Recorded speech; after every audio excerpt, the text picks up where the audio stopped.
असम की स्वाति दिल्ली से पढ़कर अपने घर पहुंच गई थी और कुछ ही दिनों में उसने घर का सारा काम सीख लिया था। स्वाति बहुत ही सुंदर और सुशील लड़की थी, जिसके लिए उसकी मम्मी सुशीला अब लड़कों के रिश्ते तलाश रही थी। और हर बार की तरह स्वाति इस बार भी मना कर देती है। आज तो मैं पूछ कर ही रहूंगी कि स्वाति हर रिश्ते को मना क्यों कर देती है। ऐसा बोलती हुई सुशीला स्वाति के कमरे में जाती है। स्वाति, आज तो तुम्हें बताना ही होगा कि तुम हर रिश्ते के लिए मना क्यों कर देती हो। मम्मी, ऐसी कोई बात नहीं है, आप तो जानती हो ना कि मैं पढ़ना चाहती हूँ। देखो स्वाति, अगर तुम्हें कोई लड़का पसंद है तो तुम हमें बता दो, मैं तुम्हारे पापा से बात कर लूंगी, हमें कोई परेशानी नहीं है। ठीक है मम्मी, अगर कोई होगा तो मैं आपको बता दूंगी।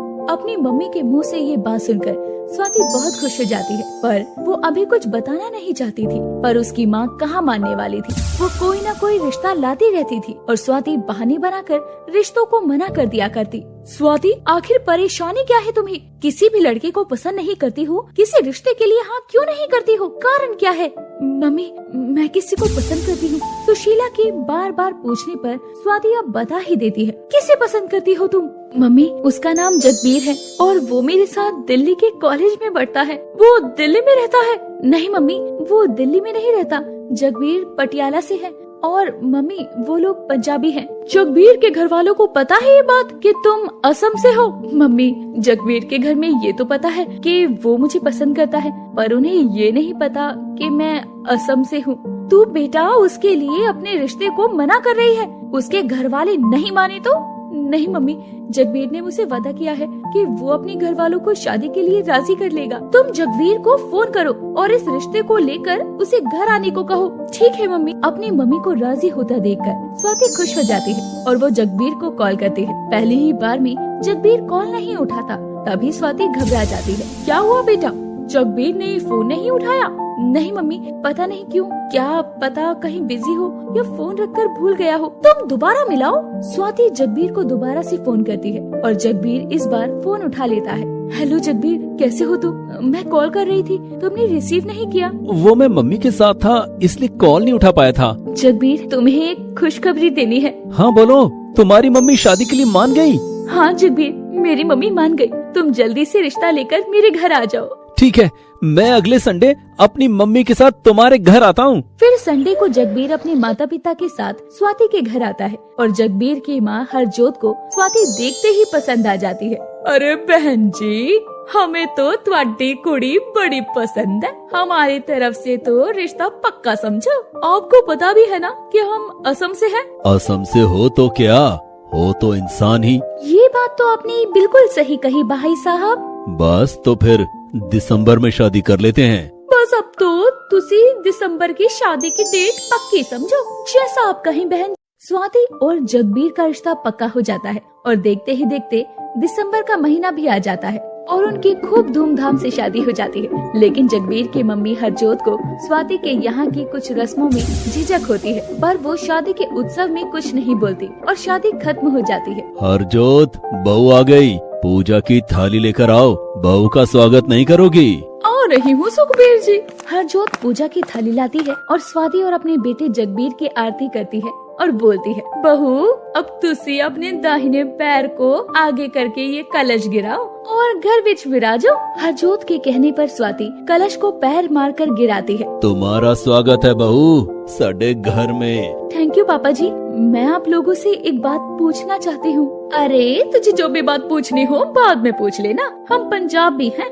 और तुम्हें हमारे सारे रीति रिवाज मानने होंगे और जो भी तुमने अपने मायके से सीखा है ना उसे वही छोड़ देना, समझी ना पुत्र? ठीक है मम्मी जी। अरे हरजोत जी, ये क्या बातें लेकर बैठ गई? पूछो तुम बहू, क्या पूछ रही थी? कुछ नहीं पापा जी। हरजोत का ऐसा रवैया देखकर स्वाति डर जाती है और फिर कुछ नहीं पूछती। फिर धीरे धीरे दिन बीतते हैं और वो कुछ भी करती तो हरजोत उसे दूसरे राज्य के होने के कारण सुनाया करती और स्वाति को बहुत बुरा लगता।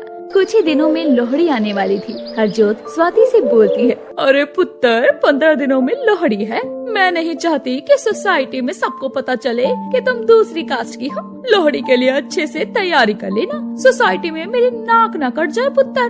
हरजीत की नई बहू है कि कुछ जानती नहीं, किसी के मुंह से मैं ऐसा न सुन लूं। हरजीत की बात सुनकर स्वाति मन ही मन सोचती है, हे भगवान, कहाँ फंस गई। मुझे तो लोहड़ी के बारे में कुछ भी नहीं पता, तो मैं ये सब रस्में कैसे करूँगी। हरजोत तो ऐसा बोलकर वहाँ से चली जाती है और स्वाति सोच सोच कर परेशान हो जाती है। ऐसे ही 5 दिन गुजर जाते हैं। 5 दिन निकल गए और अभी मैंने लोहड़ी की कोई तैयारी नहीं की। समझ में नहीं आ रहा कैसे शुरू करूँ, किससे मदद लूँ। स्वाति सोच ही रही थी कि तभी उसे जगबीर बोलता है। स्वाति, क्या हुआ? कुछ नहीं जगबीर। कुछ दिनों से देख रहा हूँ तुम परेशान लग रही हो, आखिर बात क्या है? जगबीर के पूछने पर स्वाति उसे सब बताती है। जगबीर, मम्मी जी ने मुझसे लोहड़ी की तैयारी करने को कहा है। हाँ तो कर लो, इसमें परेशान होने वाली क्या बात है। जब फिर तुम जानते हो तो मुझे लोहड़ी के बारे में कुछ भी नहीं पता। हम तो असम के हैं और असम में लोहड़ी नहीं मनाते। अरे तुम पढ़ी लिखी हो, मुझे तुमसे ये उम्मीद नहीं थी। क्या कहना चाहती हो तुम? अरे तुम्हारे पास फोन है, लैपटॉप है, किसी में भी लोहड़ी के बारे में देख लो, एक एक रस्म के बारे में सब चीज आ जाएंगी। हाँ, मेरे तो दिमाग में ही नहीं आया कि मैं फोन पर लोहड़ी के बारे में सब जान सकती हूँ। हाँ, तुम फोन में सर्च कर लो और अगर कुछ समझ ना आए तो मैं तुम्हें सिखा दूंगा। मैं अभी सर्च करती हूँ। स्वाति अपने फोन में लोहड़ी के बारे में सब कुछ सर्च कर लेती है और लोहड़ी की सारी रस्में सीख लेती है। वो अपनी सेविंग से एक फुलकारी सूट भी ऑर्डर करती है। ऐसे ही लोहड़ी आने में एक ही दिन बचा था। लोहड़ी के बारे में सब कुछ पता चल गया है। अब बस लोहड़ी में जो भांगड़ा होता है मुझे वो सीखना है। भांगड़ा तो मैं टीवी देखकर भी सीख सकती हूँ। भांगड़ा सीखने के लिए स्वाति टीवी में भांगड़ा लगा लेती है। उसे देखकर भांगड़ा करने लगती है। तभी वहाँ जगबीर आता है। ये क्या कह रही हो स्वाति? तुम तो जानते हो ना कि मुझे भांगड़ा नहीं आता, वही सीख रही हूँ। अच्छा। ऐसा बोलकर जगबीर हंसने लगता है। हंस क्यों रहे हो तुम? तुम्हारा भांगड़ा देखकर जैसे मैं करता हूँ वैसा करना, मैं तुम्हें भांगड़ा सिखाता हूँ। ठीक है। जगबीर स्वाति को भांगड़ा सिखा देता है और फिर लोहड़ी की सुबह होती है और पूरी सोसाइटी सज जाती है। रात होती है और पूरी सोसाइटी के लोग एक पार्क में लोहड़ी मनाने के लिए जमा होते हैं। सुखबीर जी जल्दी आ जाओ, सब लोग चले गए, हम ही रह गए। चल हरजोत। अरे बच्चों, हम लोग जा रहे हैं, तुम दोनों कब चलोगे? मम्मी, मैं तो तैयार हो गया, ये स्वाति को टाइम लग रहा है, आप चलिए, हम लोग आ रहे हैं। स्वाति, सब रस्मों और रिवाजों के बारे में जान लिया है ना? कुछ रह तो नहीं गया? पूछ लो।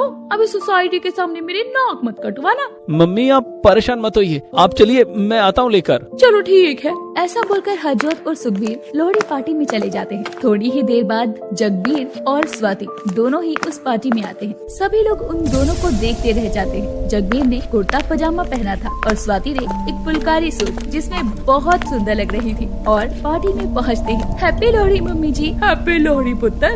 स्वाति को फुलकारी सूट में देखकर हरजोत की तो आंखें खुली रह जाती है और वो बहुत खुश होती है। स्वाति सभी रस्मों को बहुत अच्छे से पूरा करती है और ये सब देखकर हरजोत की पड़ोसन शहनाज हरजोत से बोलती है, हरजोत बहन जी, आपकी बहू तो बहुत अच्छी है। दूसरी जात की होते हुए भी सारी रस्में कितने अच्छे से कर रही है। एक हमारी बहू है, हमारे जीते जी ही हमारी इज्जत नहीं करती। अरे सही कह रही हो बहन जी, जात में कुछ नहीं रखा। हाँ। दूसरों के मुँह से अपनी बहू की तारीफ सुनकर हरजोत को पछतावा होता है और वो अपने व्यवहार की माफी स्वाति से मांगती है। अरे पुत्र स्वाति बेटा, मैनू माफ कर दे, मैंने तुम्हारे साथ बहुत गलत किया, हो सके तो मुझे माफ कर दे। मुझे आपकी इसमें कोई गलती नहीं लगी माँ जी, मैं आपकी बेटी की तरह ही हूँ और आपने मुझे बेटी की तरह ही रखा है, आपको माफी मांगने की जरूरत नहीं है। चलो ये तो अच्छा हुआ कि जो तुम्हें समझ आ गया कि जात पात में कुछ नहीं रखा है, सब हमारे ही देश के वासी हैं। आप सब किस चीज में लग गए? सब लोग आओ, मिलकर लोहड़ी मनाते हैं और भांगड़ा करते हैं। फिर सभी लोग मिलकर खुशी खुशी लोहड़ी मनाते हैं और भांगड़ा करते हैं। अगर आपको हमारी ये कहानी पसंद आई हो तो इस कहानी को लाइक करें और अपने दोस्तों से शेयर करें और हमारे चैनल को ऐसी ही कहानियाँ देखने के लिए सब्सक्राइब कर लें।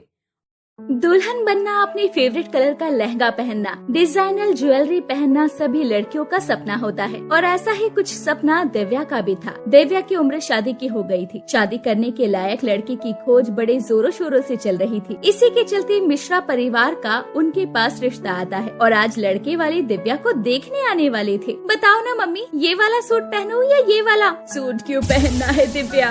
अरे बेटा, तुम तो घबरा गई। मिश्रायन जी, आप यहाँ आप तो शाम को आने वाली थी, अभी तो कुछ अरेंजमेंट भी नहीं है, घर भी पूरा बिखरा पड़ा है, हम आपकी खातिरदारी कैसे करेंगे? अरे तो क्या हुआ, एक तो आप अपनी बेटी भी देंगे और ऊपर से खातिरदारी भी करेंगे, ये कहाँ का इंसाफ हुआ लक्ष्मी जी। और दिव्या तुम क्यों शर्मा रही हो, हाफ पैंट पहना है तो क्या हुआ, मेरी बड़ी बहू भी घर पर हाफ पैंट पहनती है, हमारे यहाँ कोई रोक टोक नहीं है, जो मन में आता है वैसे ही कपड़े पहनती है, आओ बैठो यहाँ। और 10 मिनट में ही रेखा अपनी बातों से सबका दिल जीत लेती है। किसी को महसूस नहीं हो रहा था कि रेखा उनसे पहली बार मिली है। तभी दिव्या अपने मन में सोचती है, यहाँ मैं कौन सा सूट पहनूं इसकी टेंशन ले रही थी, और आंटी जी को मुझे हाफ पैंट में देखकर भी शौक नहीं लगा, बहुत मॉडर्न ख्याल लगते हैं इनके। हमारी बड़ी बहू तो घर पर सारे तरह के कपड़े पहनती है, अरे पूरे दिन भर कोई गर्मी में कपड़े पहनकर साड़ी पहनकर घूम सकता है क्या?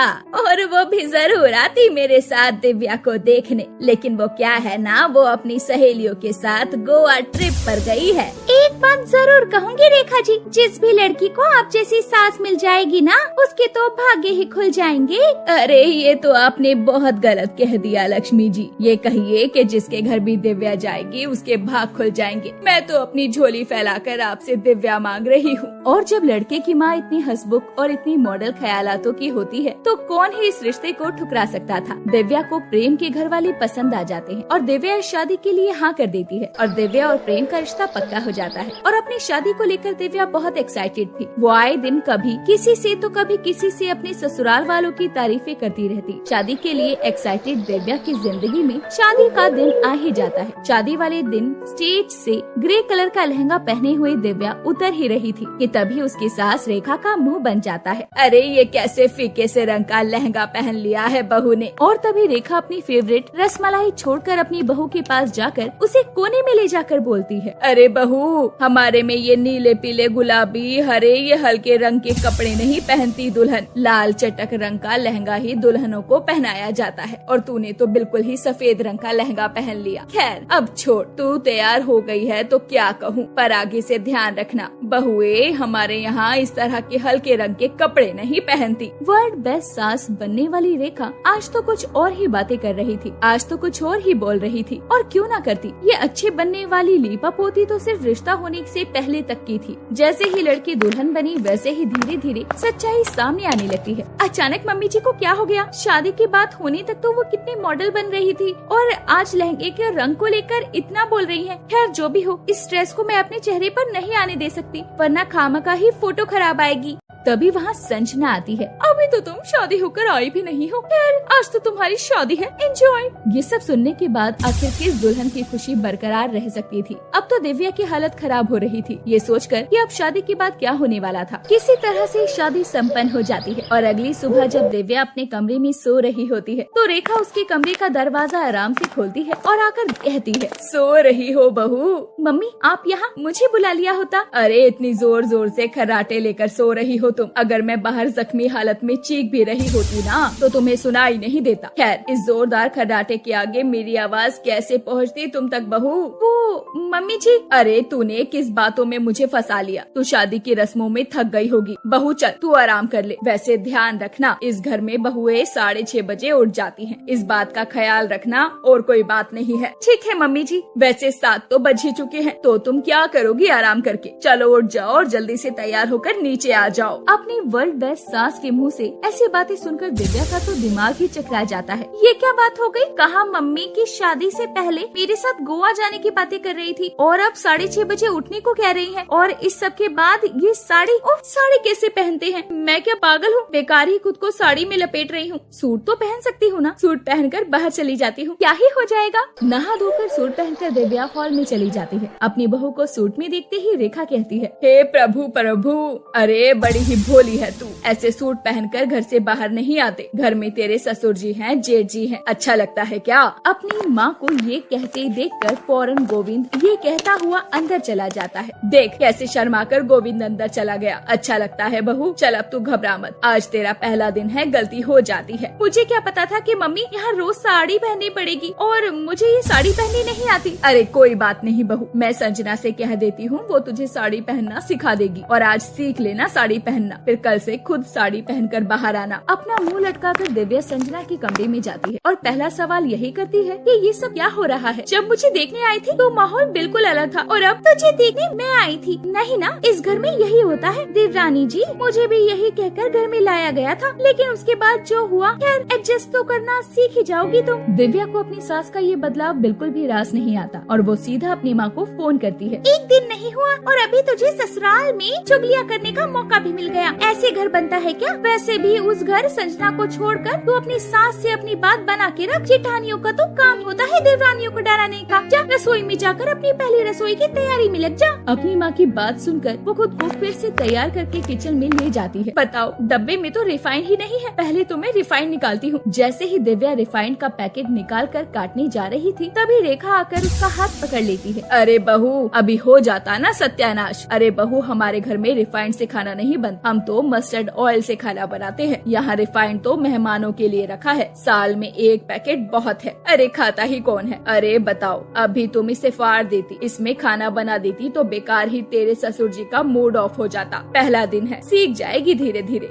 अपनी सास की बात मानकर दिव्या मस्टर्ड ऑयल से ही सारा खाना बनाकर डाइनिंग टेबल पर लगा देती है। उसके बाद सारे लोग खाना खा लेते हैं। ऐसे ही कई दिन बीत जाते हैं। फिर एक दिन सुबह में दिव्या सीधे अपनी जेठानी के पास जाती है और उससे कहती है, इतनी उंगलीबाजी आपका दम नहीं घुटता है क्या भाभी? घुटता तो है, पर क्या कर सकते हैं। मैं मम्मी जी को हर चीज में उंगली करने की आदत है तो क्या करे, ये उनका नेचर है। और तुम्हारे जेठ जी, वो तो मम्मी जी की कही हुई सारी बातों को मानते हैं। मैंने कुछ सोचा है, अगर आप मेरा साथ देती हैं तो मम्मी जी की आदत को खत्म कर सकते हैं हम, पर उसके लिए आपको अपने मायके जाना होगा। कोई भी बहाना कर दीजिए, किसी की तबीयत खराब है या किसी की शादी है, कुछ भी, कुछ दिनों के लिए अपने मायके चली जाइए, मैं सब देख लूंगी। एक कोशिश तो करनी ही चाहिए। ठीक है, मैं कोई बहाना देखकर मम्मी जी को कल सुबह ही अपने मायके निकल जाऊंगी। और अगली सुबह जब सभी लोग नाश्ते की टेबल पर होते हैं तो संजना कहती है, मम्मी जी, मेरे मामा की तबीयत खराब है। आप तो जानती हैं वो 80 साल के हो गए हैं। इस उम्र में तो जीवन का क्या ही भरोसा, इसीलिए वो मुझे देखना चाहते हैं। दिव्या तो घर का सारा काम सीख ही चुकी है, मेरी गैर मौजूदगी में दिव्या पूरे घर को संभाल लेगी। ठीक है बहू, ऐसी बात है तो तू मायके हुआ, वैसे भी हमने कभी तुझे रोका है।